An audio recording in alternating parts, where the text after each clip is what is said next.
Mas Pras. Dengan statement itu ada yang mulai menyimpulkan ini PDIP yang paling berkepentingan karena akan mendorong Pak Jarod begitu menjadi gubernur kalau misalnya Ahok jatuh atau lengser setelah angket ini menjadi gerbangnya begitu.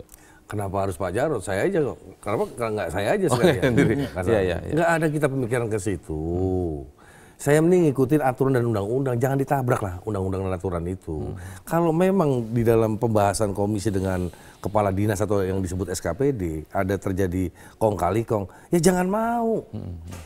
Begitu juga DPRD ya juga jangan mau. Sekarang DPRD sekarang kan bukan DPRD yang seperti dulu. Yang saya omongkan tadi ke Mas Indra. Terbuka saya mengupas anggaran. Setiap rapat komisi dengan kepala dinas, itu harus kepala dinasnya yang rapat dengan komisi. Hal ini diketahui juga oleh Ahok tidak kira-kira? Ya mau tahu enggaknya tanyakan saja kepala dinasnya dia. Dan saya mencoba ini udah membuat terbuka supaya apa? APBD DKI ini sangat besar, Mas, bukan uang kecil. Kalau itu disampaikan apa yang dikatakan Pak Sulistyo tadi ini, DPRD juga ada lah yang punya kepentingan ini. Benar ini ada, tapi kalau ini bisa diminimalis, bisa dikurangi dan akhirnya hilang. Wah Jakarta Pak nggak kalah Singapura Malaysia. Masa Jakarta kita lihat pembangunannya, bagaimana banjir dan macet. Ini kan kita sedih kita sebagai warga Jakarta. Saya rasa itu jadi jangan, pandangan saya yang mengenai APBD ini ikutin aturannya. Kalau ada temuannya ngomong dong. Ke DPRD. Iya, ke DPRD. Dia kan terus yang letak disebut melanggarnya di mana sih sampai angket? Ya, sekarang jadi gini, pas saya ketok Palu, ya Pak ya, saya ketok Palu tanggal 27, dia udah menyiapkan APBD sendiri, didorong lah ke mana, ke menyiapkan DDN. APBD sendiri? Ya, APBD sendiri yang dianggap budgeting. Saya sepakat budgeting. Sepakat. Karena Presiden Jokowi juga mendorong ini. Iya, itu mau sistem yang baru lah, katalog apalah. Saya sepakat ini barang bener. Tetapi tujuannya menuju mekanisme itu harus dilewati yang betul juga kan. Ada undang-undang, prosedurnya ada undang-undangnya Pak. Kalau ntar saya tanda karena prosedur itu artinya undang-undang di belakang itu, bukan sekedar ngomong prosedur basa-basi begitu maksudnya seperti itu. Kalau Mas Kiki ngeliatnya seperti apa?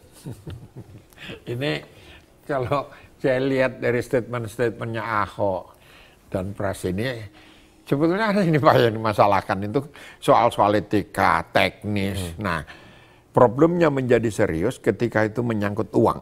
Karena ini APBD dan jumlahnya itu besar sekali. Gitu. Besar sekali. Saya mau melihat sebuah sistem yang lebih tertata untuk seluruh Indonesia sebetulnya. Karena apa?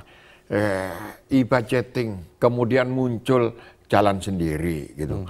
Proses ini kan benar. Proses yang dilakukan DPRD juga prosedural gitu.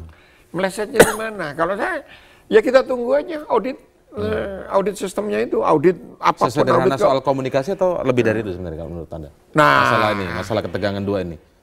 Bukan hanya ketegangan ya, sampai angket. Itu triggernya ya, itu pemicunya gitu. Tapi ada persoalan-persoalan yang lebih mendasar. Mungkin karena Pras kan dari PDIP satu kubu tadinya tidak ada kepikiran melengserkan. Mungkin di kepala anggota DPRD yang lain ini momen juga ini. Momen melengserkan. Untuk melengserkan kepentingan kan sekalian. Gitu. Iya gitu. Nah kalau dalam hitung-hitungan percaturan politik Ahok kalah. Dia tidak punya pendukung satupun kok, nggak punya partai sekarang di DPR. Jadi sangat rentan yang bisa jatuh ya? Oh, sangat rentan kalau mau jatuh. Walaupun Ahok sudah mengakui siap. Kalau dia mau menang, dia nyari dukungan publik. Nah, sekarang sudah dimulai kan, ada dari Twitter misalnya, media sosial. Dari Twitter, kemudian datang ke KPK, datang ke Presiden gitu.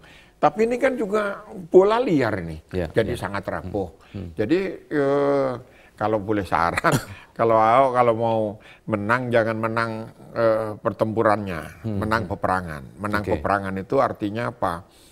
Mereka ini kan bukan musuh. DPRD ini kan bukan musuhnya. DPRD juga jangan pikiran, ini harus punya pikiran, ini kalau sampai ujung-ujungnya pemakzulan misalnya, peluang itu ada meskipun kecil. Gitu. Kenapa ada? Karena mereka mayoritas nggak tahu. Tapi kalau dilihat sejarah ke belakangnya sedikit, tidak jauh-jauh lah. Beberapa waktu lalu misalnya sebelum Ahok akhirnya disahkan didefinitifkan menjadi gubernur, gitu kan terdengar banyak sekali penolakan, bahkan ada gubernur tandingan, kita ingat seperti itu. Ini bukannya dendam yang lama dari sebagian DPRD yang lain di luar PDIP misalnya. Kalau saya lihat bukan itu. Ini konstitusi loh. Ahok itu konstitusi. Saya diamanahkan oleh Depdagri untuk mengumumkan saudara Ahok menjadi gubernur untuk dilantik.